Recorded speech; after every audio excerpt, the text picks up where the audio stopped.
하겠습니다. 먼저 4개의 복음서 계열을 간략하게 말씀드리고 그 다음에 이 4개의 복음서를 합한 예수님 행적에 대해서 소개하도록 하겠습니다.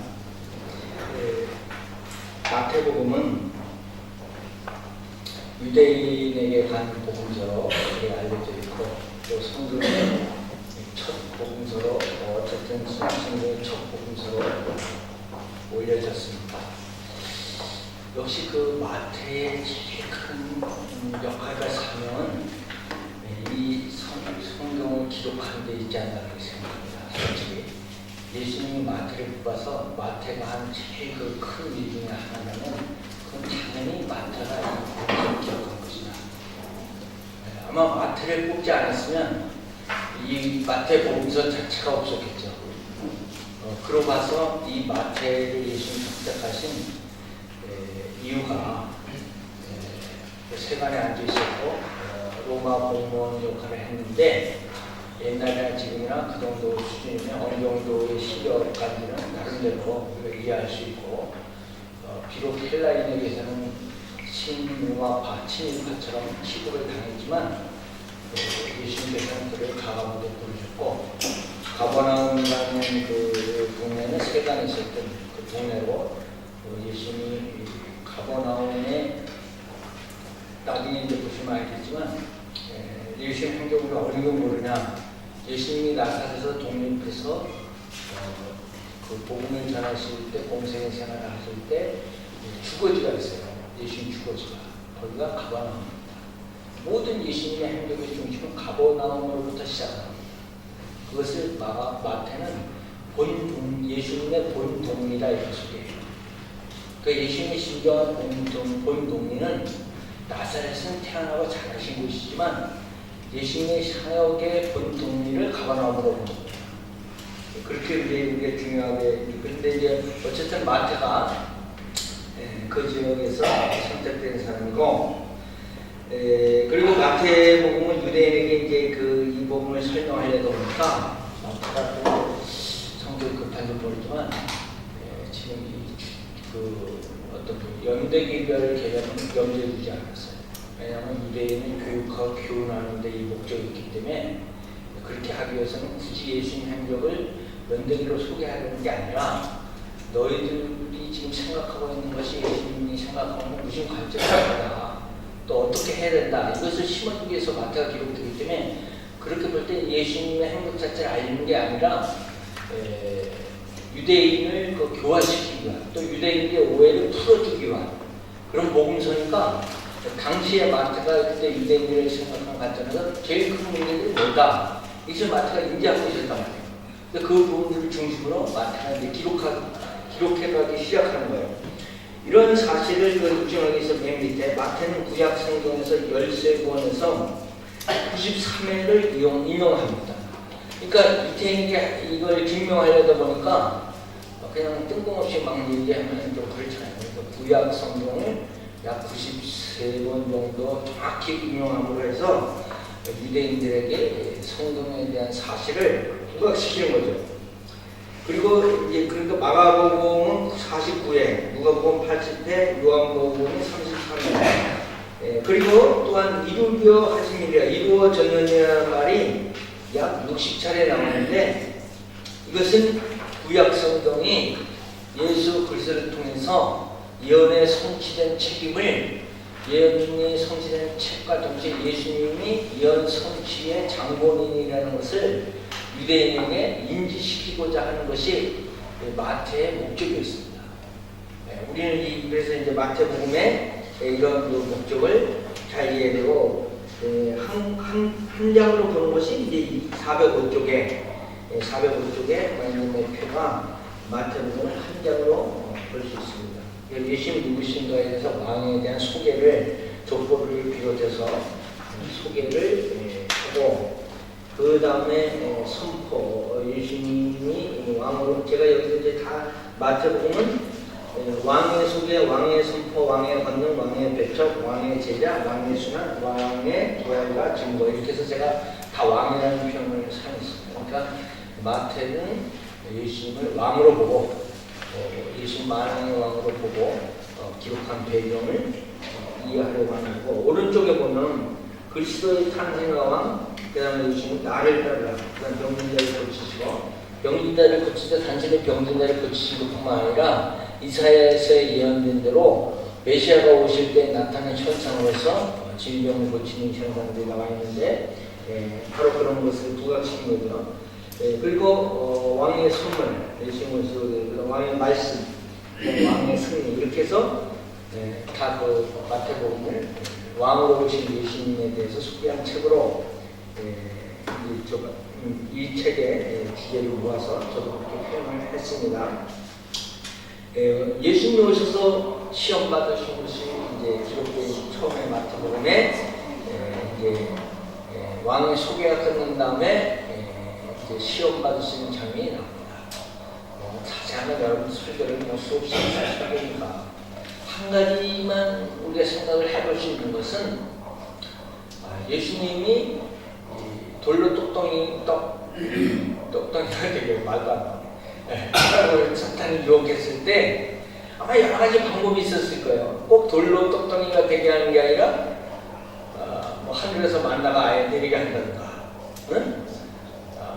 오병이어의 방법처럼 계속 나오게 한다든가, 뭐 돌로 똑똑이가 되게 할 뿐만 아니라 다죠. 여기서 우리가 한 가지 이해를 하셔야 됩니다. 예수님이 실제 돌로 똑똑이가 되게 할 수 있을까요? 없을까요?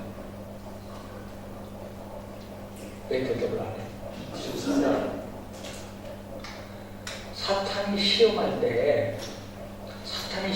때 할 수 없는 것을 시험하지 않습니다. 사탄은 나를 시험할 때 나보고 사탄이 와서 돌로 똑똑이가 되게 하라, 나한테 그렇게 안 한다니까요. 왜? 나는 할 수 없는 것을 사탄이 알아. 나도 알고. 왜 그 시험을 안 해? 그 시험을 안 하면 내가 안 하잖아. 안 되잖아. 나는 대부분 해결해야 싶어도 내가 사탄한테 말해. 그건 나도 하고 싶다. 그러면 안 되잖아. 그러니까 안 되는 걸 시험하게 한다는 거죠. 그러면 예수님이 돌로 똑똑이가 되게 할 수 있다는 것을 사탄은 안다는 거야. 할 수 있으니까 시험을 하는 거야. 그러나 나에게는 그런 시험을 안 해. 두 번째도 마찬가지야, 세 번째도 마찬가지야. 네가 하나님의 아들이니까 높은 하늘 뛰어내려 봐라. 그럼 천사가 와서 구해지는 않은 거예요. 예수님은 사탄을 위한 쇼를 하지 않으시나. 그래, 그렇게 하기 위해서 오시다 않아요. 그래서 그냥 예수님이 사탄을 어떤 방식으로든지 물리칠 수 있고 그 말을 일살에 그냥 사탄을 때려잡을 수도 있겠죠. 예수님은 그런 방법으로 선택하지 아니하시고 마태복음의 기록에 의하면 마태가 굳이 설명하면 기록되었을 때 주 너희 하나님을 시험하지 말고 내게서 물러가라. 그럼 예수님은 무엇으로 사탄을 물리치느냐? 기록된 말씀으로, 기록되었을 때 말로 다르게 사탄을 물리칠 수 있었다는 얘기예요. 예수님은. 근데 그렇게 하지 아니하시고 기록된 말씀으로 물리치셨다는 거예요. 우리에게 시사하는 바가 크잖아요. 그럼 우리도 예수님만 유일하게 할 수 있는 방법으로 사탄을 물리치셨다면 참 우리는 어떤 면에서는 그 낙담하고 소외되지. 우리는 그럼 어떻게 해야 되는지 그런 생각이 들 거예요. 근데 예수님이 사탄을 물리치신 방법은 우리도 할 수 있는 방법이야. 기록된 말씀으로. 우리도 할 수 있잖아요. 기록된 말씀이 이렇게 된다. 주님이 하나님 시험 주면 너가 자꾸 시험하냐, 이 사탄아 물러가라, 이렇게 하면 되는 거죠. 그러니까 말씀을 우리가 배우고 말씀을 있다는 건 기록된 말씀으로, 기록되었을 때. 그러나 말씀이 없으면 시험에 들고 무너지는 거예요. 말씀이 있으면 사탄도 물리치는 거죠. 그래서 예수님이 이렇게 사탄을 물리치신 배경에는 상당히 우리를 배려한 예수님만의 어떤 힘이나 독특한 방법으로 충분히 얼마든지 사탄을 물리칠 수 있지만 그렇게 하지 아니하시고 하나님의 말씀으로, 기록된 말씀으로 이렇게 하셨다는 것은 우리에게 굉장히 시사하는 바가 큽니다. 그러니까 우리도 예수님과 똑같이 사탄을 물리칠 수 있다는 거죠. 기록된 말씀으로만도 된다는 거죠. 그래서 말씀의 권위를 세워주시고 하나님의 말씀을 중요시 생각할 수 있는 단서가 여기서 시작하게 하는 것이고, 그래서 이제 왕의 것을 쭉 있는데 이제 다른 건 제가 설명드리지 않겠습니다. 이제 여러분들 많이 보시고 성경은 여러분들 많이 이해하셨으니까 쭉 해서 마태복음은 어쨌든 유대인들에게 유대인의 잘못 생각하고 있는 것을 뜯어고치기 위해서 한 복음서라는 것을 기억하시면 될 것 같고, 사실 그 406쪽에 있는 이 그림은 프랑스 초대 주교인 에버루시보가 이거를 그려온 거죠. 오르레앙이라는 사람을 통해서 수도원에 갔던 게 제작을 했는데, 제가 그림을 좀 그리거든요. 그림을 그린다기보다는 제가 그림을 좋아하고 사진도 좋아하고 그래요. 근데 이 그림 이게 좀 제가 축소했다기보다는 원래 컴퓨터에서 인쇄하는 거에 실제 인쇄가 4분의 1 정도 보이죠. 컴퓨터에서 4분의 3 더 커요. 그러니까 보통 인쇄하는 거에 4배가 화면을 볼 때 4배가 더 커야 인쇄했을 때 잘 나와요. 그게 기본이거든요. 픽셀 단위로 계산했을 때. 근데 실제 사진은 요만하면 화면 전체에 거의 크게 나오는 사진이에요. 그래 요만하게 나오거든요. 이 사진을 가만히 보면서 이 마태 이 사람 참 잘 그렸다. 이 마태가 이 땀 뻘뻘 흘리면서 아주 정성스럽게 펜을 잡은 이 마태의 심리 묘사까지 되어 있는 것 같은 그림에서 그렇게 뭔가 보이는 것 같아요. 여러분 뭐 안 보입니까? 네, 그런 그 마태의 그 열정, 비록 그 글씨를 쓰는 거지만 글씨가 안 돼서 그냥 되는 게 아니라 정말 자기의 그 혼신을 다해서 땀을 틸게 흘리면서 예수님 행적을 기록하는 모습은 그림으로 봐도 가마스러운 그런 장면이 좀 있습니다. 408쪽에 헤롯 왕가표를 제가 헤롯 왕가가 하도 이제 예수님의 이제 절대적 영향을 정치적인 영향을 가지고 있으니까요. 그래서 이제 계속 복잡하더라고요. 여러 멜표를 뽑아왔는데 저도 이해가 안 갔던 거예요. 그래서 왜 이렇게 이해가 안 가는 거예요? 복잡하게 그려놨을까? 그리고 제가 아주 쌈박하게 정리를 했는데 혹시 이거 보고도 이해가 안 가시면 그럼 변호해 하셔야 됩니다. 409쪽에 그 공방박사 이야기가 있는데 지도가 하나도 없어. 지도 개념으로 보여주는 게 상당히 사실성하고 그 여러 가지 사람들 공부하는 데 좋거든요. 그래서 제가 그 이 우루미 현재 그 우루미의 지역에 동방박사 교회가 있어요. 근데 그게 사실인지는 모르겠지만 어쨌든 거기 동방박사 근무가 그쪽 지역에 있어서 거기서부터 이렇게 길을 따라서 예루살렘에 도착한 예수님 그 동방박사의 그 행로를 이렇게 그렸습니다. 동방박사는 뭐 처음에 별로다가 헤르군인데 갔다가 헤르군의 이야기하니까 어디서 유대인의 왕을 경배하러 왔다니까 사실 이 정치적인 입장에서는 이때 우리가 이제 생각을 좀 못하고 넘어가는 게 있을 수 있는데 당시에 이 지역이 로마의 변방이거나 로마 수중에 아직 안 들어가 있는 그 지역이에요. 여기까지 로마가 이쪽까지 손을 그러니까 또 이스라엘 예루살렘처럼 이쪽에 자치권적인 어느 정도 유지할 수 있었고 어쨌든 이쪽에 있는 사람 입장에서는 로마나 이쪽 예루살렘 쪽에 있는 사람들에게 좀 정치적으로 잘 보여야 될 형편이었어요. 여러 가지 측면에서. 그래서 이제 뭐 헤롯당이 로마에 그 줄을 대고 있는 왕은 사실이니까, 특히 헤롯 대왕이 로마하고 끈끈한 사이니까, 와서 왕자가 안 되는데 별이 떠갖고 우리가 여기 왔다. 그러니까 헤롯이 우리 왕실에는 애된 사람이 없는데 지금 그 왕자는 우리 왕궁에서 나오지 어디 딴 데서 뭐 애를 갖고 왕자라 그러면 그거는 다 죽여야 되는 거지 당연히. 그러니까 그런 일이 있냐고. 우리 왕실에는 애가 있는 여자가 없다고. 응? 그 산모가 없으니까 우리가 딴 데 가서 알아보고는 가다가 나한테 살짝 얘기해달라고 헤롯이 그렇게 돌려보냈는데 사실 딴 데서 왕이라는 얘기를 하면 구태타에 가까운 거죠. 왕자가 났다 이런 얘기하면 큰일 나는 거죠. 다 죽임을 당하는 거죠. 그런데 이제 꿈에 이제 박사들에게 지시해서 별이 다시 예수님을 인도하고 이 사람들은 그냥 바로 돌아갔죠. 그래서 이제 끝났다는 얘기죠. 그래서 어쨌든 간단하게 그려본 거 참고하시고 마가복음으로 넘어가서 마가복음의 저자는 요한 마가 요한. 그 어머니가 예루살렘에서 주를 믿는 마리아로 상당한 부와 지혜를 가진 사람이었고, 또한 마가는 바나바의 조카고 베드로의 제자였는데, 그는 바나바와 바울이 제1차 선교 여행을 따를 때 동행하여 가다가 버가에서 되돌아왔던 그 사람입니다. 그래서 이 일로 2차 선교 여행 때 바울과 바나바가 심하게 다투고, 바나바는 키프로스 구브로로 갔고, 바울을 2차 여행 때 자기의 고향 다소에서 그 높은 그 산을 넘어서 이제 바로 그 1차 선교 여행을 갔던 그 지역을 향할 때 거기서 이제 이 마가도 동행했던 것으로 보여집니다.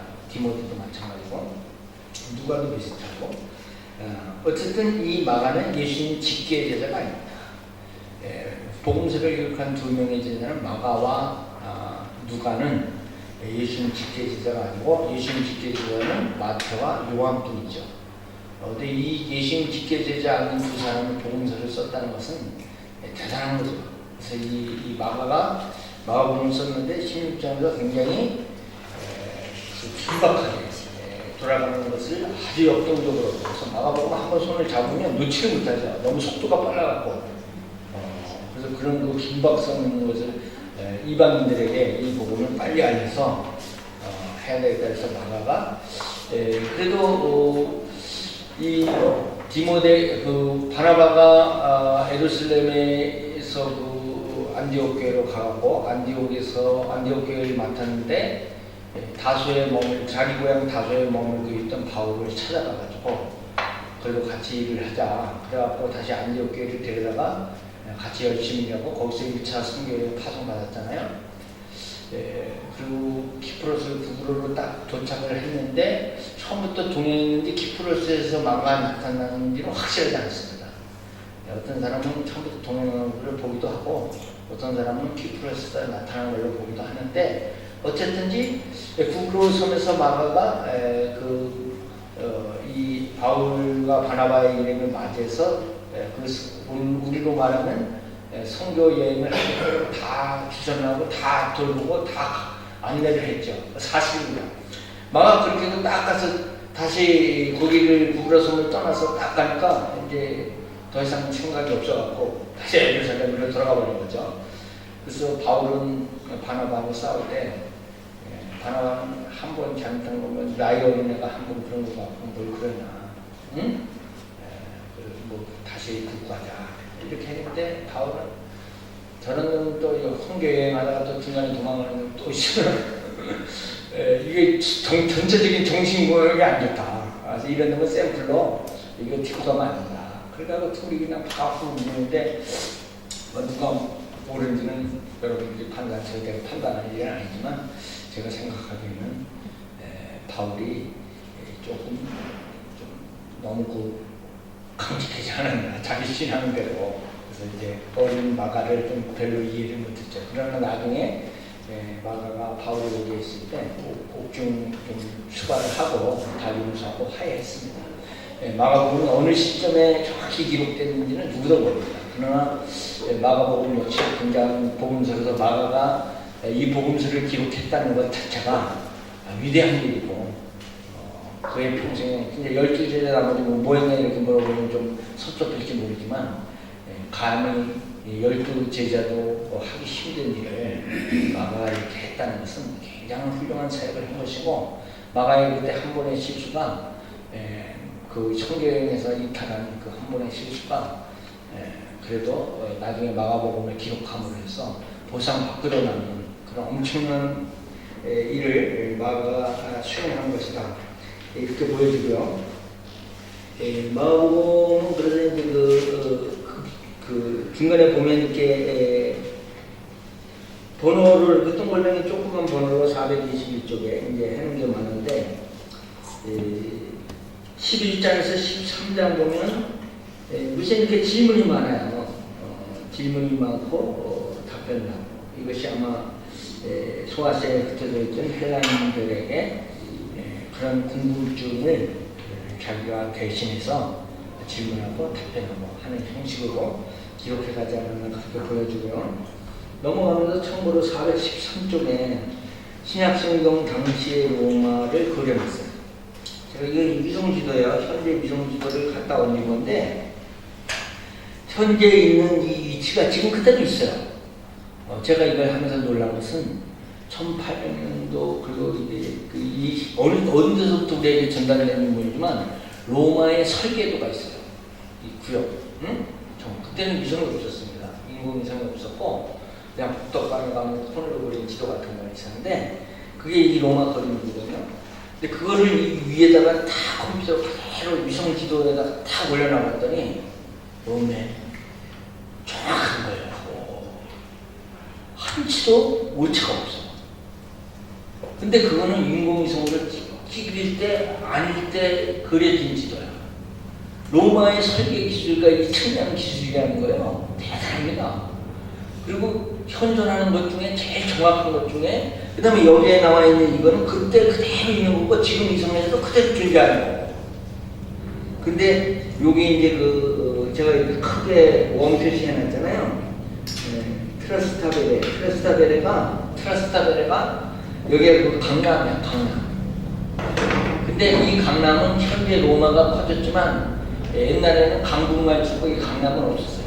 근데 이 강남 지역에 유대인들의 빌민가 정착 지역의 청계천처럼 여기에 형성되어 있었어요.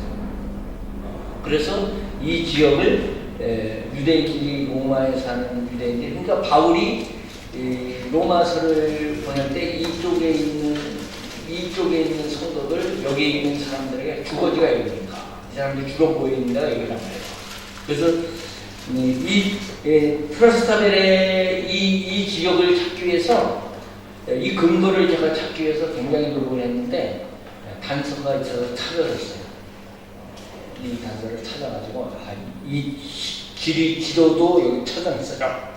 그래서 여기다. 그래서 이 지역이 그 당시의 강남으로서 유대인들이 그 당시에 로마에서 그렇게 부자가 아니에요. 그래서 못 사는 서민 계층으로서 유대인이 여기 형성하고 있었어요. 어쨌든 참고하시고요. 414쪽에 누가복음으로 넘어가서 누가가 보니까 누가가 미국을 살피고 해다가 보니까 팬을 든 사람은 많지만 해다가 그만둔 인간도 많고 자기는 끝까지 했다 이런 얘기했죠. 그래서 이제 이 부분서를 인내를 갖고 끝까지 누가를 기록하는데 누가는 여기서 끝난 게 아니라 사도행전까지 기록을 했죠. 이어서. 그러니까 누가복음과 사도행전은 한 권에 누가가 다 하나로 쓴 거죠.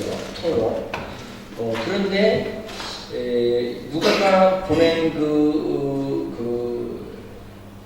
여기서 언급한 그 사람 이름, 그 사람이 한 사람의 이름인데 정확히 누군지는 모르겠죠. 당시 로마의 간원일 수도 있고 유지일 수도 있고 뭐 그런 사람인데 중요한 것은 저는 그런 생각했어요. 야, 이거 한 사람을 위해서 이렇게 쓰나?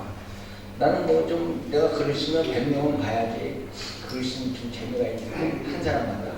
그래서 제가 어떤 영화를 한번 미국 영화를 본 적이 있어요. 뭐 제가 중간에 봤기 때문에 제목도 모르는데 나한테 그런 거 물어보시면 안 됩니다. 근데 중간에 어떻게 텔레비전 보니까 중간에 하나 봤는데 그 영화가 뭐냐면 뭐 자기 뭐 이렇게 쓰는 거야. 이런 그 종이에다 써갖고 딱 8사람한테 보내. 8사람한테 보냈는데 아주 이 사람은 그거를 8사람에게 보내는데 우편택시 딱 붙여서 우체통에 매주 한 주에 한 번씩 딱 넣어서 보내는데 그걸 아주 자기의 그 기쁨으로 삼는 거야.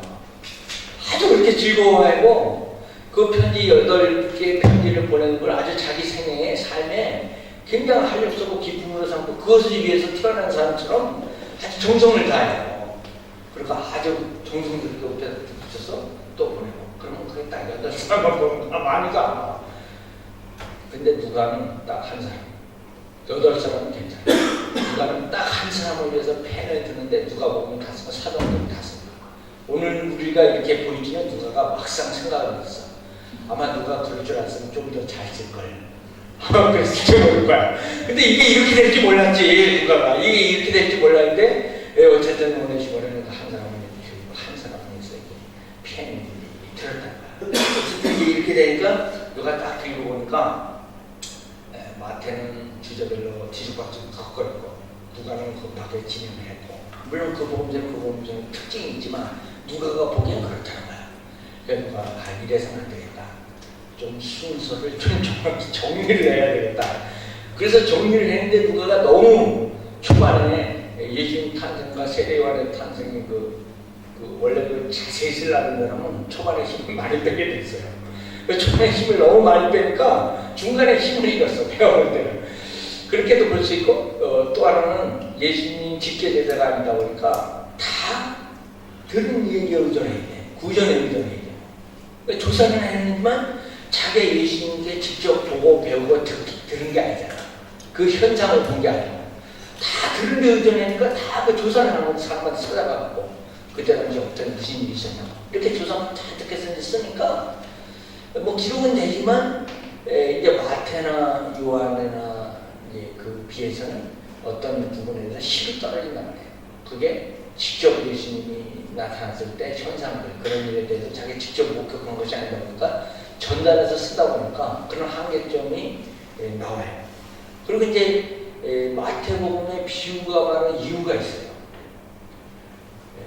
자세히 쓰긴 했는데 많이 들은 건 뭐냐면 다 이야기가 많은 거예요. 그러니까 마태는 사실은 누가는 행적 중심으로 쓰려고 노력은 했지만 이야기를 많이 조사하는 가운데 행적은 없고 행적은 자기가 별로 알 길은 없고 사실 들은 이야기는 많은데 그게 대부분 비유고 비유란 말이에요. 이해가 되시죠? 그러니까 당연히 누가 보면 비유가 많이 들어갈 수밖에 없어요. 왜냐하면 누가의 이 쓰는 그 상황이 지금 발생이 그렇게 됐다는 거예요. 그런 것들을 우리가 이제 참고할 수 있고, 그때 어쨌든 간에 그러나 누가는 그런 사람치고는 상당히 그 예수님의 행적 자체를 연대기적으로 추적하려고 상당히 노력한 사람이라는 건 분명합니다. 그래서 우리가 보기에 도움을 많이 주는 거죠. 어느 순간도 연대기적이지 않은데 그나마 사복음 중에서 누가복음이 상당히 연대기적이다. 예수님 생애로 볼 때 일단 그 정도를 이해하고 우리가 넘어갈 수 있고요. 그리고 이제 요한복음은 말씀드린 대로 요한은 예수님 행적 자체에 앞에 공간복음이 관심이 있다면 요한복음은 예수님 행적보다는 그 예수님이 누구신가 그분의 본래의 모습과 그분의 본체를 밝히는데 주력을 했죠. 요한은. 그래서 예수님 행적도 다른 세 개의 복음서가 놓친 거.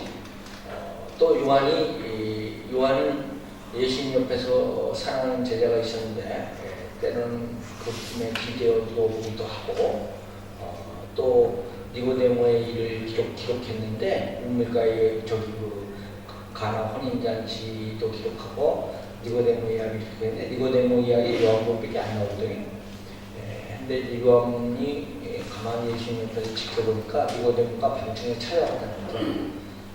나머지 제자들은 다 퇴근했는데 요한만 퇴근을 하고 가만히 예수님 옆에 조용하게 문 옆에 뜨니까 니고데모가 왔어.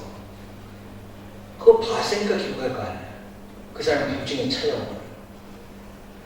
그러니까 요한은 상당히 부지런하고 사랑스럽고 충성스러운 그런 예수님의 제자고 비록 나이는 어렸지만 아주 조용한 성품이고 그러니까 예수님이 십자가에 달려 돌아갔을 때 어머니 마리아를 부탁했고 그 어머니 마리아는 에베소에서 요한이 마지막까지 돌봐드렸고 그렇게 하는 것이 이제 요한이고 요한이 마지막까지 그래도 살아서 요한의 시속까지 다 기록하고 하나님 앞에 가게 되는 제자가 요한이거든요. 그러니까 예수님의 제자 중에 제일 사랑하는 제자가 제일 오랫동안 남아서 예수님을 축성스럽게 안암판으로 보필한 사람이 요한인 거예요. 근데 그런 요한이 예수님을 따라다니면서 니고데모의 일도 받아요. 그 요한은 이렇게 그러면서 어떤 거 나타날 때 자기를 이렇게 나타내지 않아요. 유대인의 그 특성상 자기를 나타내지 않고 그냥 사랑하는 제자다. 사랑하는 제자가 있었다. 근데 그게 자신은 자기야. 자기가 예수님 품에 누웠고 사랑하는 제자가 요한이라는 건 모든 신학자가 다 동일하게 인정하는 거고 나도 그렇게 생각합니다. 요한이 이제 그렇게 얘기를 했고 요한복음 마지막에서는 사실 끝났는데 베드로 얘기를 또 끌고 나옵니다. 왜냐하면 베드로가 하늘나라에서 제일 감사하게 생각해야 되는 건 요한한테 제일 고맙게 생각해야 돼요. 예수님은 배신되는 거는 다 세계복음서에 다 기록되어 있는데 그 이후에 베드로가 어떻게 됐다는 얘기는 요한복음에만 나와요. 양을 먹이라 이거는. 네? 어떤 목사님이 정성환 목사님이 제목을 이렇게 치잖아요. 양을 먹이라 이렇게 써있는데 오타를 내갖고 양을 먹어라. 책에 갖고 양을 먹어라. 뭐 양을 먹기도 먹어야 되겠지만 그래서 이제 그 오타를 갖다 얘기했는데 이게 이제 양을 먹이라 그 얘기를 하는 것이 이제 요한이야. 그러니까 요한이 다른 제자에 대해서 열린 마음도 우리가 경쟁자지만 다른 사람을 우리가 칭찬해주고 하나님 앞에 가야 됩니다. 다른 사람은 더 낫다. 그렇다고 내가 내 위신이 떨어지는 게 아니에요. 그러니까 요한이 이 땅에서 베드로를 위해서 마지막 할 일을 다 했죠. 그러니까 그것으로 사람들이 오해가 풀리고 그러나 세계 복음서가 있으면 베드로는 굉장히 지가력을 받는다. 그러니까 베드로는 요한한테 고마운 거죠. 그래도 하늘나라에 가면 그런 친구 한 사람은 있어야 되잖아요. 그러니까 내가 아무리 잘라도 옆에 사역자들을 칭찬해주고 가야 된다고. 그런다고 내가 격이 깎이는 게 아니야. 그런다고 요한의 격이 깎이는 게 아니야. 요한이 더 대단하잖아요. 품을 수 있는 마음이 있어야 되고. 그래서 이제 요한이 자기가 더 우쭐해지려면 베드로를 계속 깔아뭉갤 수 있었겠죠. 한마디 더 쓰는데 그렇게 안 하고 그래도 베드로를 위해서 할 일 다 하고 그렇게 해서 이제 요한복음이 마지막까지 이제 정리된 거죠. 그래서 요한복음에는 420쪽에 보면 나는 누구누구이다 에고 에이미 라는 성음이 7번 나오는데 제가 예수님 누구신가라는 책을 따로 써갖고 거기에는 에고 에이미를 8개 넣었어요. 8개 넣은 것은 요한계시록에 나는 알파와 오메가다 이것도 넣었어요. 그것도 똑같이 요한이 있는데 그것도 에고 에이미예요. 그래서 요한복음에 있는 건 아니지만 요한계시록은 똑같이 요한이 있고 똑같이 에고 에이미가 나오기 때문에 예수님 자기 선포거든요. 그렇기 때문에 그것까지 해갖고 성경 전체에서 8개가 근데 그 7개가 다 어디 나오냐면 요한복음에 나오는 거예요. 그래서 이것으로 예수님의 정체를 요한이 다시 밝혀주는 거죠. 우리에게. 이렇게 이제 밝혀주고 7개 그러니까 이제 오른쪽에 이제 그 보면 7개를 두고 물로 부러지는 왕이시나요. 요게 요한복음에 나오는 이야기를 다시 정리한 것이고 중간에 가다 이 페이지가 좀 남길래 422쪽에 신약성경의 형성에 대해서 아주 간략하게 참고하시라고 넣어놨고 마지막 행적에 대해서 422쪽에서부터 423쪽 두 페이지를 이렇게 연결되게 했는데 예수님 행적의 꼭 지점을 41개의 지점으로 제가 봤습니다. 이렇게 하고 이게 한 라인이 이제 지도 한 장씩 들어있어요. 응? 지도 한 장씩 뒤에 이렇게 있어. 이 번호가 그대로 지도에 이 번호가 유지되게 해놨습니다. 여기 아주 작게 보험회사 이렇게 손드는 광고를 크게 하고 꼭 써야 될 걸 빨리빨리 읽으면 작은 글씨 표현한다는 것처럼 여기에 하도 딴지를 한다는 거고 본문에 따라서 다소 다르게 보일 수 있다. 그 말씀을 참고했고 신학자들은 예수님 행적을 찾는 것 자체를 그 현대 신학자들은 포기했다기보다 안 합니다. 안 하는 이유가 뭐냐면 싸우다가 답이 없어서 그래서 손을 놓고 있는데 저는 신학자가 아니다 보니까 그렇게 해서 포기하고 아주 안 하는 것보다 우리가 이런 것이 너무 많다. 다소간 차이가 발생되고 신학자들은 정확하지 않으면 안 하거든요. 근거가 없어요. 그러나 그렇게는 어느 누구도 어차피 확인할 수 없기 때문에 신학자는 싸우는 거예요. 그리고 안 하는 거예요. 그러나 성경을 교육해야 되는 입장에서 볼 때는 다소간 이럴 수도 있고 저럴 수도 있는데 제가 볼 때는 그게 그렇다고 2단도 안 되고 3단도 안 되고 크게 지장은 없어요. 그래서 조금 차이가 있을 뿐이야. 좀 순서가 바뀐다든가 조금 또 다른 데 한 번 더 갔을 수도 있다. 안 갈 수 있다. 이런 거 갖고 우리가 싸워갖고 피처지게 해야 될 이유는 아무것도 없거든요. 그래서 다 성경에 나오는 대로 근거해서 41개 지점을 제가 최선을 다해서 저 나름대로는 그걸 설정했는데 이걸 만들 때 이 책에서 사람들이 다른 걸 하시기가 이 목사님이 나보고 어떻게 힘들었을 거라고 하는 사실 이거 만드는 게 제일 힘들었어요. 이게 논란의 여지도 제일 많은 거지만 또 힘들기도 해요. 근데 이 41개 지점을 제가 확정하고 또한 거의 다소간 이 정도의 행적으로 예수님이 움직였을 가능성이 거의 들어맞는다. 제가 그 성경 전체를 내용을 보면서 그렇게 제 생각을 했습니다. 그리고 나중에 혹시 신학자나 다른 분들이 있으면 여기에 대해서는 충분한 논의와 토론을 할 그런 이거에 대해서 왜 이렇게 했냐 그런 것은 이제 지금부터 설명이 되는 거지만 충분히 저는 그 설명하실 것 때 나름대로 왜 이렇게 됐는지 이해할 수 있습니다. 그러나 아까 말씀드린 다소간 차이가 있더라도 그것은 신학자의 차이일 뿐 크게 문제 삼을거는 못 된다 하는 정도로 이해하시면 되겠습니다. 425쪽에 그래서 예수님 탄생 시절에 이제 이집트로 갔다가 헤롯 대왕이 죽고 헤롯 아켈라오가 예루살렘 왕이 됐다. 이 소리를 듣고 예수님이 이제 올라오시다가 예루살렘에 소동이 있어서 비켜서 바로 원래 태어났던 나사렛 마리아의 고향이었던 나사렛으로 이동을 하죠. 제가 앞에 어디 부분에 앞에 그 나사렛과 나자렛이라는 말을 나시린이라는 말을 쓴 적이 있어요. 나시린과 나자렛은 모종의 관계가 있어 보여요. 제가 볼 때 발음도 그렇고 그래서 저는 나자렛을 나자르라고 부르잖아요. 그 나시린하고 그 나사렛 동네하고 그 이름의 유래가 연관이 있는 것 같아요. 그래서 아마도 추정하기를 나사렛의 동네에서 나시린이 많이 나지 않았나, 그 동네에 그런 사람들이 많지 않았나, 그냥 대략 그렇게 그냥 이해를 하고 427쪽에 두 번째 예수님의 행적이 나오는데 처음에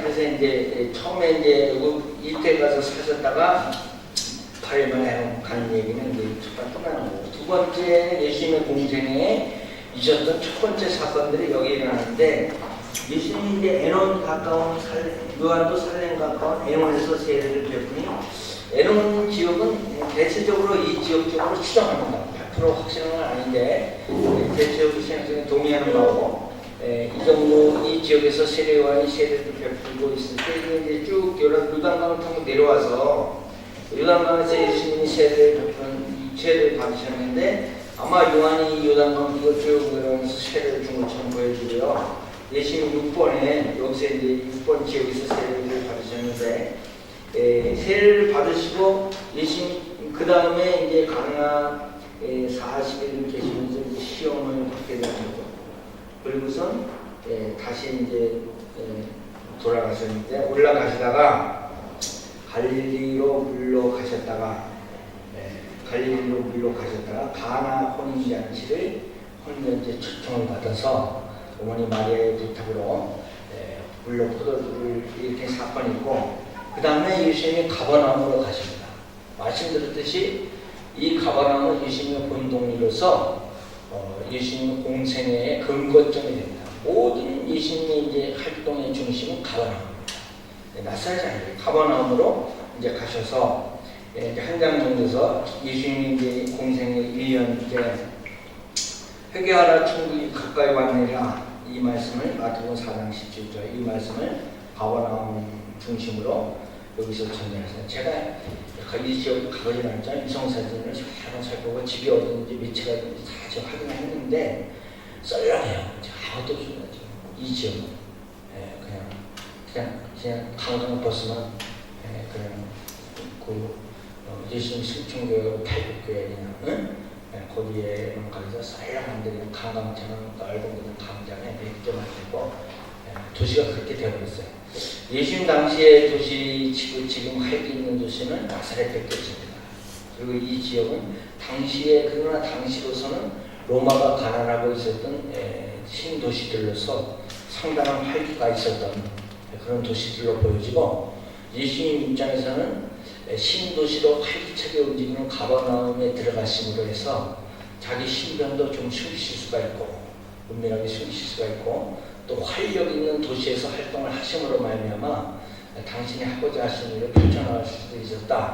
이제 이렇게 보여지고요. 그래서 이제 가버나움을 어쨌든 예수님이 이제 본거지로 선택을 하셨는데 429쪽에 이제 이걸 여러분들은 이제 이 번호를 저도 이제 뭘 노력하면 41개 지점을 아예 기억을 하라고 해. 41개 지점을 아예 기억을 하면서 거기서 무슨 일이 있었는지 하나하나 기억하는 거야. 하루에 하나씩 기억하면 되거든요. 그럼 한 달이면 40일이면 한 2달이면 다 외우거든요. 근데 문제는 뭐냐면 늘 우리의 방법은 그런데 먼저 한 것을 자꾸 잊어버린다는 얘기야. 자꾸 이게 쌓여있으면 안 잊어버리는데 자꾸 한 걸 잊어버려. 계속 연습을 해야 돼요. 계속 연습을 해요. 41개 지점을 합정해서 스토리텔링을 예수님 스토리텔링을 쫙 하면 그냥 쫙 나와야 돼. 41개 지점을 쫙 얘기를 예수님 그때그때 했는 일을 쫙 성경 몇 장 그냥 4개 복음을 다 섞어가면서 그냥 연대기별로 쫙 풀어놓으면 야, 남의 들이 저 사람은 진짜 예수님의 생애에 대해서 완전히 달벽하다. 아마 이 정도 소리 한번 들을만 하지. 그러니까 제가 이 41개 지점을 외우려고 기억하려고 엄청나게 노력을 했는데 저도 반도 못해서 제가 이 정도로 했다 이 정도로. 그래서 이게 잘라보고 이제 지도 보고 외우면 돼요. 지도 보고 외우면 좀 쉬워요. 그래서 이제 처음에 이제 세례 받으시고 시험 받으시고 이렇게만 해요. 세례 받으시고 시험 받으시고 그 다음에 돌아가실 때 마리아가 기다리고 있다가 나사렛에 계실 때 가나에서 혼인잔치에 청함을 받고 다시 이제 가버나움으로 가셔서 집부터 이제 보살사고 예수님 시작하셨단 말이에요. 그러고서 이제 가버나움 가셔서 두 번째 보는 지도가 우리가 429쪽에 있는 지도란 말이에요. 그러면 이제 가버나움에서 뭐 하셨나? 처음에 천국이 이제 천국이 왔다 이 얘기 이제 마태복음 여기서 선포하시고 그 다음에 파라오에서 떨어서 여리고로 여기서 기억하셔야 될 게 있습니다. 전체적으로 예수님이 예루살렘을 예수님이 항상 갈릴리 가버나움 중심으로 활동을 하셨는데 예루살렘은 6월절이나 몇 번 특정한 때 가서 일 있고 돌아오시고 이렇게 밖에 없어요. 그러니까 실제로 예수님께서 사마리아 딱 한 번 통과하시고 그 얘기 다 나오는데 이제 조금 이따 그래서 이제 파란 손에 이제 여리고에 이렇게 가야하고 예루살렘에 들어갔어요. 예루살렘 첫 들어갔는데 요한복음 2장 16절에 의하면 내 아버지의 집으로 장사하는 집을 만들지 말라고 성전 정화 사건이 여기 나오는데 이 성전 정화 사건이 문제입니다. 왜냐하면 다른 복음서에서는 비슷한 사건이 뒤에 또 나와요. 그래서 신학자들은 처음부터 이거 싸웁니다. 한 번 있었던 사건인데 요한은 이게 앞에 기억했다. 이렇게 생각하기도 하고 저처럼 이거는 분명히 2번 있었던 사건. 저는 2번 있었던 사건을 확신합니다. 그러나 굳이 한 번 있었다고 생각하는 어떤 학자들하고 제가 싸울 생각은 없어요. 그건 자기 믿음이니까.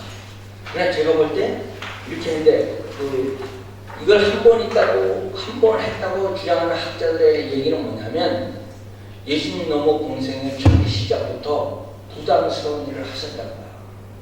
처음부터 예루살렘에 올라가고 이렇게 해치려고 다 뒤집어 엎으면 예수님이 그때부터 그 포커스를 한눈에 봤잖아요.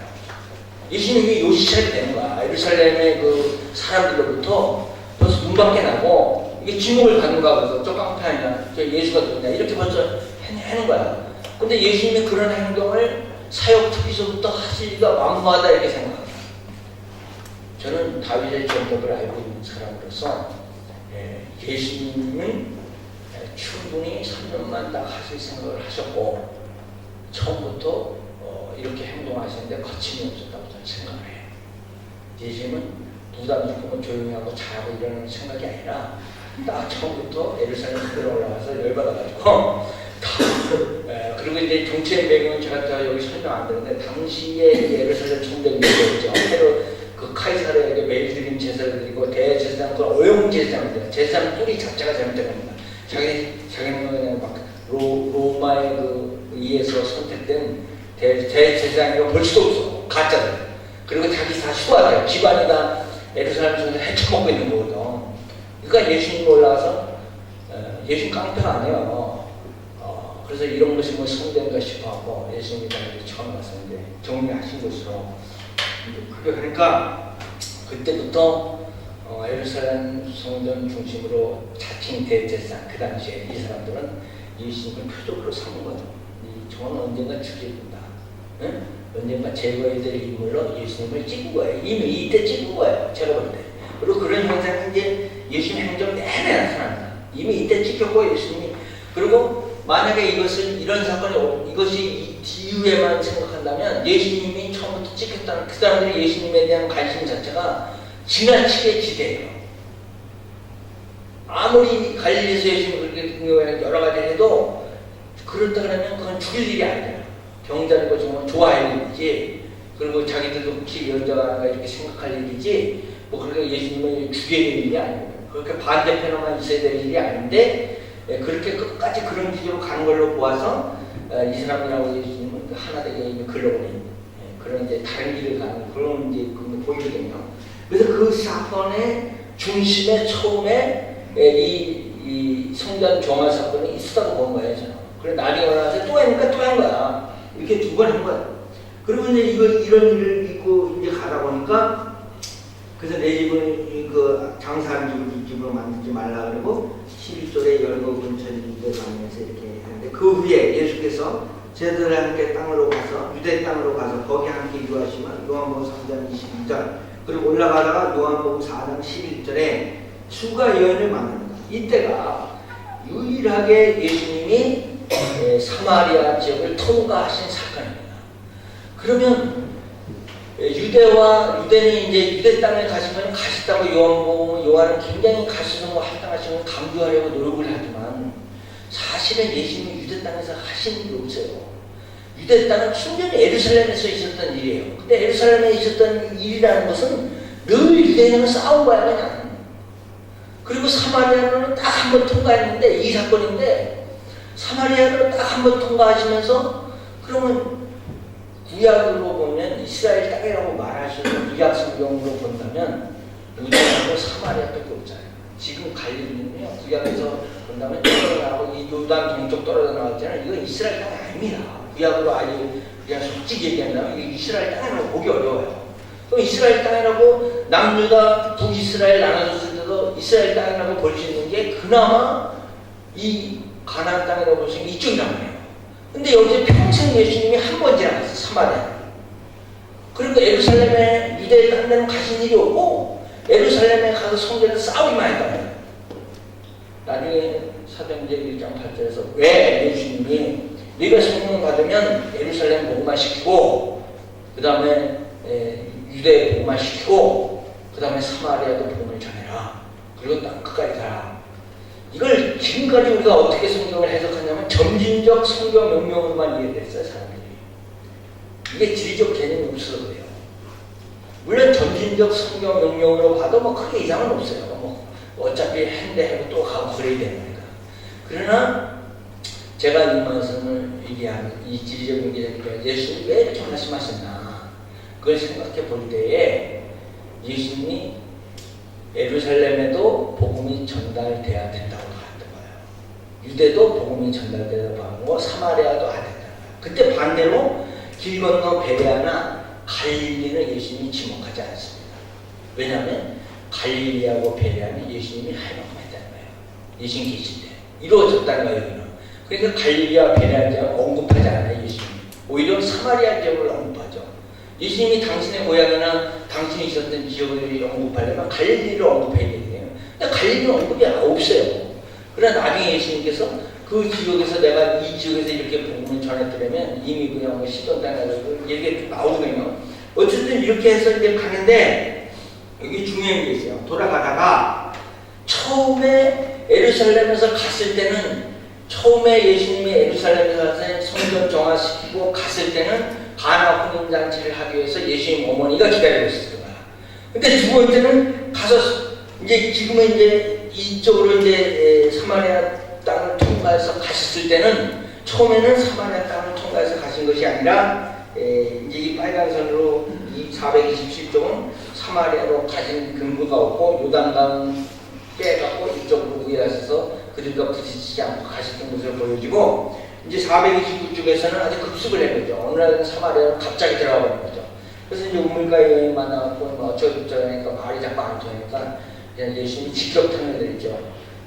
너가 뭐 남편이야, 남편이 여덟 지금 있는 남편들 네 남편이 나가야 뭐 어쩌고 해놓고 이제 이거 대화를 해놓고 그럼 이제 생명수물이 어쩌고 해놓고 이제 휴가 여행가의 이제 얘기를 끝내고 좋은 추억을 예수님이 만드시고 돌아왔죠. 그 이때 복음이 사마리아 땅에 좀 들어갔어요. 이 여단을 통해서 들어갔어요. 그 유일한 사마리아의 당시 복음이 전달된 것 같은 유일한 근거란 말이에요. 그 이유는 없어요. 그리고 이제 돌아가자마자 14번에 그걸 보내준 거예요. 요한복음 4장 50절에 이 사람이 요한복음 4장 성경을 한번 이제 어차피 성경을 조금씩 봐야 되는데 성경을 열어놓고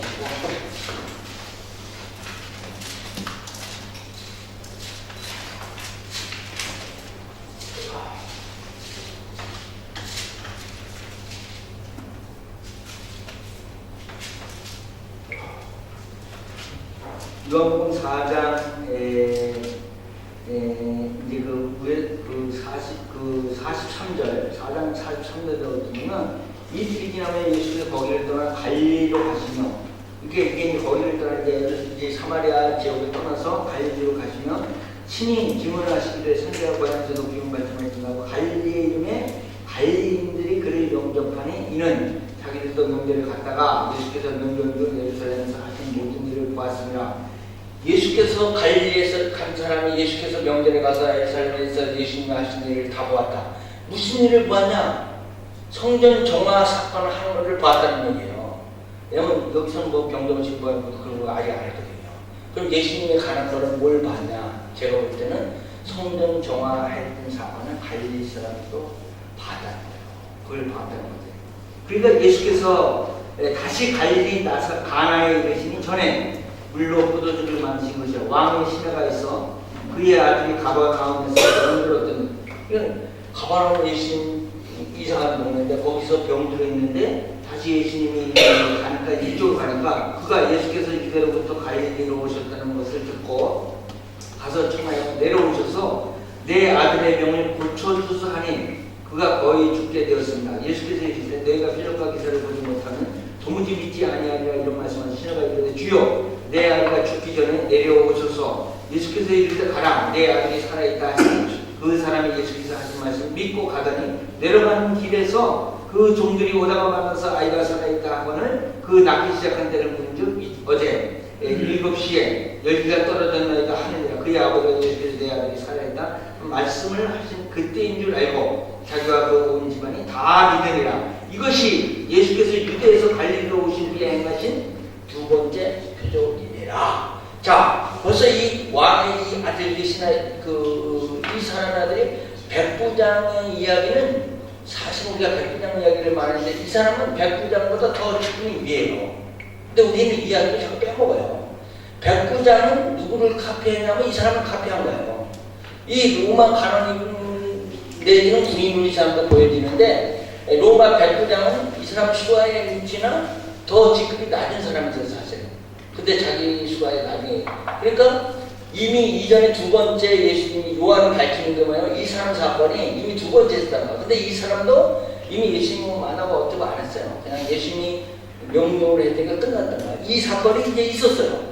이 사건이 있고 다시 지도를 보시면 15번에 이제 다시 예수님의 가버나움으로 이제 가신 것처럼 이렇게 되어 있고 431쪽에 이 예수님이 예루살렘을 쳐다보시면서 뭔가 사색에 이렇게 바라보시는 이거 그림이 있는데 이 그림은 배경 그림하고 예수님 그림하고 서로 다른 데 있는 거를 제가 갖다가 예수님을 여기다 앉혀드리고요.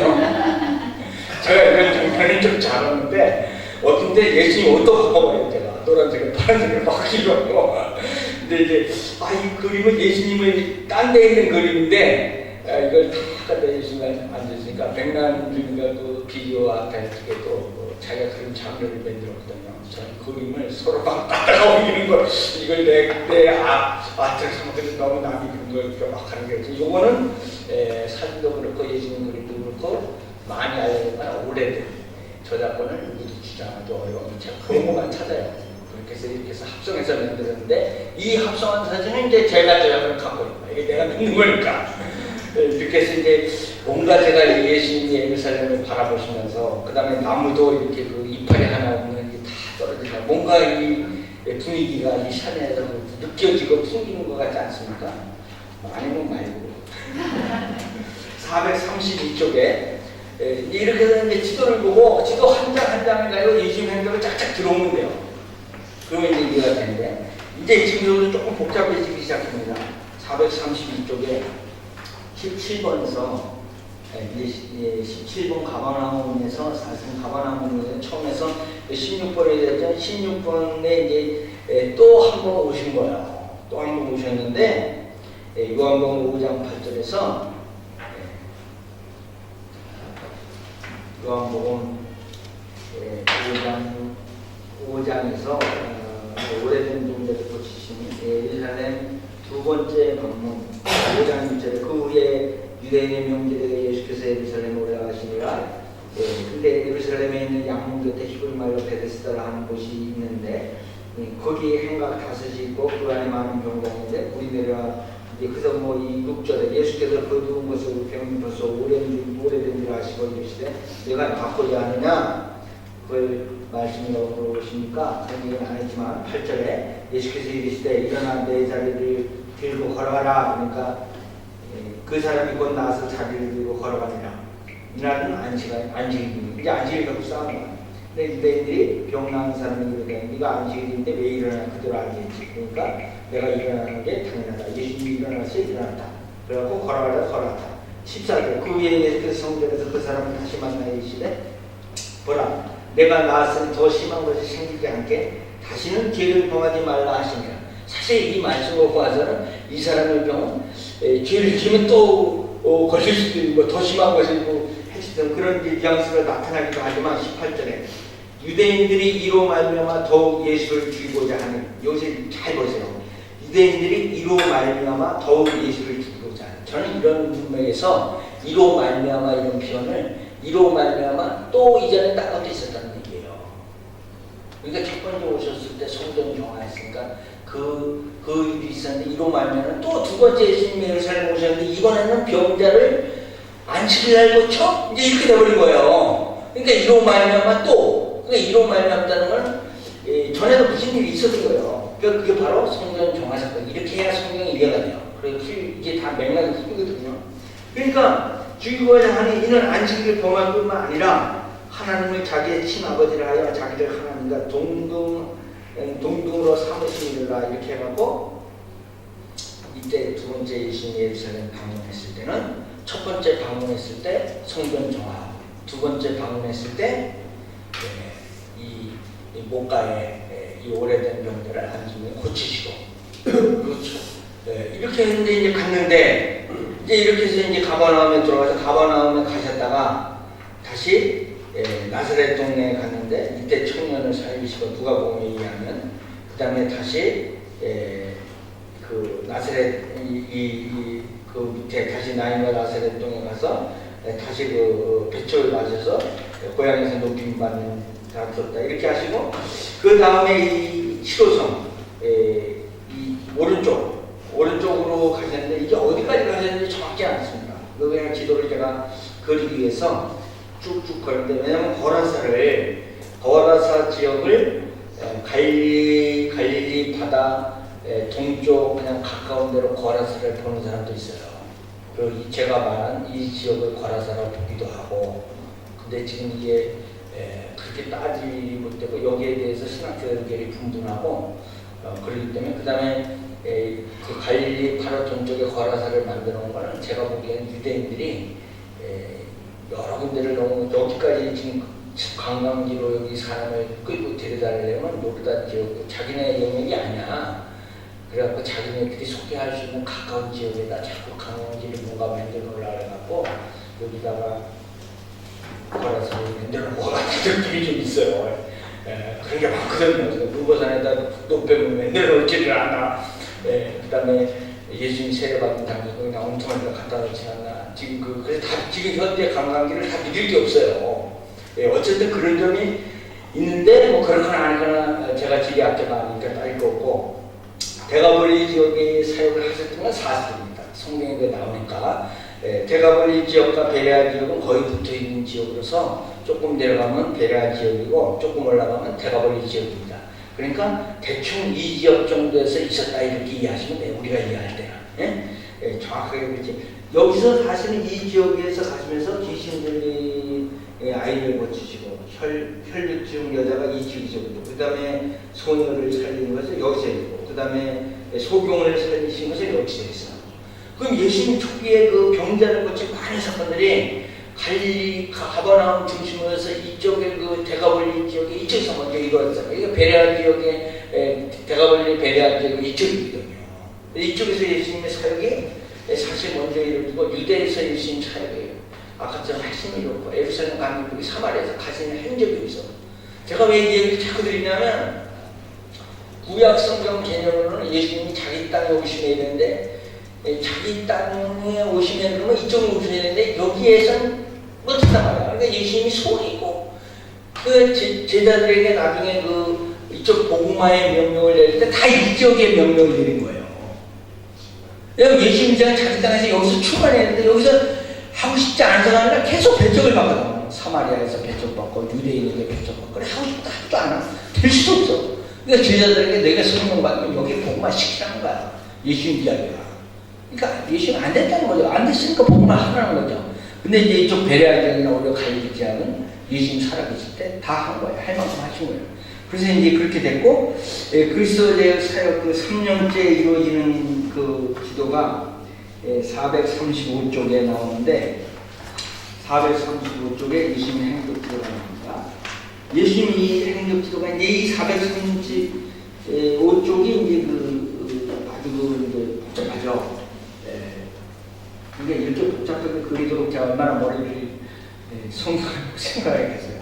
진짜 머리 빠지는데 이거 하다가 너무 머리 아프고 필리핀에 놀러 갔다 왔더니 제 친구 그 선교사님인데 갔다 왔더니 너무 머리 아파갖고 그냥 꼬여가지고 그래서 막 기도도 많이 하고 이 예수님 이제 모세는 이제 온데간데 없고 모세 만나올 필요 없고 다 해결했으니까 이제 하늘에 당연히 예수님부터 만나요. 얼굴부터 만나는데 근데 이제 물어볼 것이 많아요. 예수님한테 예수님 행적에 대해서 물어볼 게 많고 질문을 잔뜩 갖고 왔는데 야 너 같은 놈은 좀 오래 있다 와. 야 벌써 왔네. 그래 그만 지금 안 갖고 있어야 돼요. 근데 왜냐하면 의문점도 저들 여전히 남아있어요. 이렇게 그리긴 했지만 근데 성경상으로 추적을 했을 때 더 이상 뽑기가 어려워요. 솔직히. 그래서 최선책을 생각한 거죠. 제가. 이게 그대로는 아니지만 어느 정도는 최선책인 것은 제가 사실이라고 보여야 돼요. 이 순서대로 따라가요. 번호 순서대로 이렇게 쭉 따라가면 따라갈 수가 있어요. 여기에 몇 번부터 나오죠? 21번도 있어요. 그죠? 가버나움 예수님 고향인데 베스다에서 이제 여기 이제 그림은 잘 보셔야 돼요. 이게 무슨 그림인지 그 설명도 여기 다 있으니까. 그래서 베스다에서 오병이어 사건이 여기서 일어나는 거야. 그죠? 그런가요? 21번. 여기서 오병이어 사건이 일어나고 바다로 가가지고 게네사렛으로 갔는데 게네사렛으로 가고 다시 가버나움으로 가고 23번에 그죠? 23번에 가고 다시 이 조그만 지도에서 큰 지도로 와야 돼. 큰 지도로 와갖고 다시 가버나움에서 두로로 시돈 지역으로 행하시고 시돈에 가서 여인을 만나가지고 여인이 쫓아가지고 나한테 뭘 좀 주셔야 되니까 나가 유대인 그 택한 백성에게 내가 번영을 받았지 이방인에게 번영을 받지 않았다. 이렇게 얘기를 딱 예수님 자르니까 걔들도 주인이 먹던 상에서 떨어진 비수기를 먹나이다. 딱 그러니까 예수님이 정말 이런 믿음을 가진 사람이 없다. 그렇게 하시면서 이 사람에게 이제 축복을 했고 이제 그래서 이 여인을 두루와 시돈 지역의 그 헤로 빌립이 다스리는 지역인데 처음으로 가지고 돌아오셔서 이 밑으로 넓게 길게 돌았어요. 그래서 가다라 지역으로 들어오셨는데 25분 지역에서 배 타고 달마누나 지역으로 가셔갖고 달마누나 지역에서 다시 베스다로 왔고 소경을 고치시고 27번에 이렇게 해갖고 이제 가버나움에서 다시 30번으로 어디를 향해서 가냐면 그 기도하는 그 높은 산으로 올라가시려고 가는데 높은 산을 지금까지는 보수경 신학자 지금까지는 다볼산으로 봤습니다. 예수님이 기도하신 산을 다볼산은 아시다시피 그 드보라가 직결 명령했던 산이 다볼산이에요. 이쪽 산 같은 거 그 산이 다볼산인데 높은 산을 그 다볼산으로 봤어요. 근데 근래 신학자들은 이제는 헬문산 쪽으로 많이 기울었어요. 저도 이 시를 읽을 때 답을 산쪽으로 그리지 않고 헬몬산 쪽으로 그렸어요. 왜냐하면 그 근거 중에 하나는 뭐냐면 올라가시다가 가이사랴 빌립보에 가요. 근데 가이사랴 빌립보에서 베드로가 신앙 고백을 해요. 이리 가라. 근데 가이사랴 빌립보는 옆에 헬몬산 아래에 있거든요. 가이사랴 빌립보. 그러니까 말씀드린 빌립보가 헤롯 빌립이 가이사랴에게 바치기 위해서 이 도시를 만든 거예요. 그래서 이제 이 도시를 건축했는데 여기 당뇨기간에 이 도시에서 가다가 사람들이 쫓아오면서 뭐 예수님 뭐 이렇게 뭐 말이 많아. 선지자라고 그러고 다른 엘리야라고 그러고 응? 그래서 예수님 제자들에게 물어봐서 너는 나를 누구라고 생각하냐? 그러니까 베드로가 갑자기 나타나고 저는 그리스도 살아계신 하나님의 아들이로소이다. 딱 하니까 베드로가 몇 대 일평생 잘한 건 이거 하나인데 예수님 말씀 그것도 네가 한 게 아니고 성령께서 가르쳐줘서 네가 한 거라. 그렇게 하시는데 딱 하시고 나서 예수님 그 다음에 딱 하시는 말씀이 뭐냐면 가이사랴 빌립보 벽을 딱 쳐다보면 여기 그림 있죠? 제가 여기 그림 굴통처럼 되어 있는 거 하나 있잖아요. 여기가 다 뭐냐면 우상 신단지들을 바위산에다가 해놓고 그걸 이렇게 파가지고 촛불 켜놓고 다 우상을 섬기는 거야. 그 가이사랴 빌립보 저쪽으로 산을 딱 쳐다보면 이런 벽이 쫙 있는 거예요. 여기에 우상단지들이 다 있단 말이야. 그러니까 예수님이 여기서 딱 말씀하는 게 뭐냐면 베드로에게 네가 반석 위에 교회를 세우리라 그랬거든요. 천국에서 내가 반석 위에 교회를 세우리라. 반석은 바위잖아요. 네가 바위 위에 교회를 세우리라고 했는데 그럼 만약에 예수님이 이 장소에서 그걸 쳐다보시면서 말씀하셨다고 우리가 본다면 바로 그런 우상단지가 난무한 산 위에다가 이런 그 바위 위에 여기다가 네가 교회를 세우리라 그렇게 되는 거예요. 이해가 되세요? 전혀 뭐 감도 없고 감정도 없고 그러니까 예수님의 말씀 뭐냐면 그냥 큰 바위 위에다가 흔들리지 않는 교회를 세운다 이런 뜻이 아니라 우상단지를 세웠던 그 바위 위에 그걸 허물고 그 위에 바로 그런 장소가 교회가 된다는 거야. 지금까지 우상이 남아있던 그 가이사랴 빌립보 저 바위 위에 네가 이제 교회를 세우리라 이렇게 하는 거예요. 베드로가 너보고 교회 세우라 이거야. 그래서 그런 장소로 이 가이사랴 빌립보에서 가다가 그 다음에 헬몬산에 가다가 예수님 얼굴에 해가 지피는 걸 봤어요. 그러니까 초막을 셋을 내니까 엘리야에게 하나님 곳에 하나님 예수님에서 지키다 하니까 예수님이 뭐 말도 안 해서 기분 나빠서 그랬더니 조금 있다 하늘에서 빛이 탁 내려오니까 눈깔이 딱 멀어가지고 그 다음에 딱 보면 예수님은 보이지 않더라. 그러니까 무슨 뭐 초막을 냈는지 초막 같은 소리 해. 예수님이 속을 뻥뻥하고 이렇게 지켰더니 하늘에서 빛이 나서 눈이 어떻게 해서 예수님은 보이지 않더라.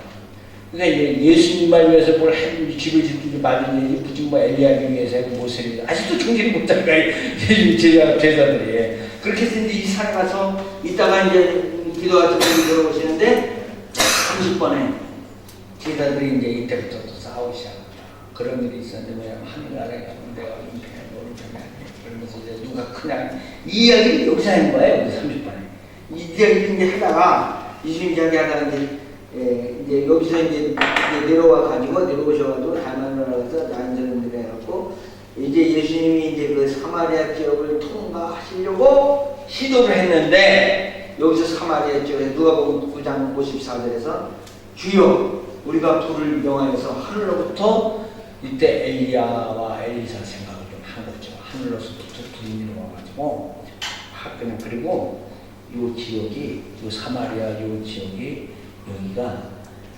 이 지역쯤이 엘리야와 엘리사가 활동 중부대입니다. 여기 조금 이쪽에 가면 폴레마스 밑에 여기가 그래서 엘리야의 그 선대 학교가 있어요. 그 갈멜산인데, 예? 그리고 여기 조금 더 가면 요 위에가 무기토고 유명한 무기토. 그러니까 요 사마리아 길로 통과하시려고 시도했던 이 장소가 바로 그 기점쯤 되는 걸로 그 근방이에요. 결국 그 근방인데 제가 그런 생각을 붙은 사람인데 하늘이 그냥 비를 면해서 다 이놈들 다 죽어버릴까요? 돌아가면 될 거를 갖다가 안 가면 되지. 그러면서 이제 다시 이제 누가복음 9장 57절에 요단강 그쪽으로 오셨다고 제가 본 거예요. 바로 여기서 제자들이 어디로 가시는지 나는 따르리이다. 그러면서 이제 이 사마리아로 안 가고 요단강 가는데 이 주님이 어디로 가시는지 내가 따르리이다 하면서 이리로 쭉 내려오시다가 여리고로 가서 베다니로 가서 여기 중요합니다. 여리고 지도가 435km 여리고로 들어가고 베다니로 가는데 베다니는 에루살렘에서 약 3km 떨어진 우리나라에서 이제 오리쯤 되더라 이런 생각 그랬는데 거기서 갔다가 또 베다니라는 베타바라는 베다니로 가는데 여기서 요한이 세례를 베풀던 곳인데 거기 거하느라 여기 이제 우리가 이제 여기서 조금 그 혼란을 겪는 문제가 있기 때문에 요한복음 이 성경은 잘 찾으세요. 요한복음 1장 28절에 요한복음 1장 28절에 이런 요한이 세례 베풀던 곳 요단강 건너편 베다니에서 일어난 일입니다. 정확히 요한이 뭐라고 기록했냐면 요한이 세례 베풀던 곳 요단강 건너편 베다니에서 일어나. 그러면 요한이 세례를 베푸는 곳은 요단강 건너편이라는 거예요. 그러니까 요단강 안쪽 이스라엘 쪽에 있는 그 예수님 세례 베푸는 것은 가짜입니다. 왜냐하면 성경대로 말하면 그건 안 돼요. 성립이 안 됩니다. 그럼 요단강 건너 이쪽 제기래 요단 제기래 지금으로 말하면 건너편입니다. 그것이 맞는 거고 근데 거기에 요단강 건너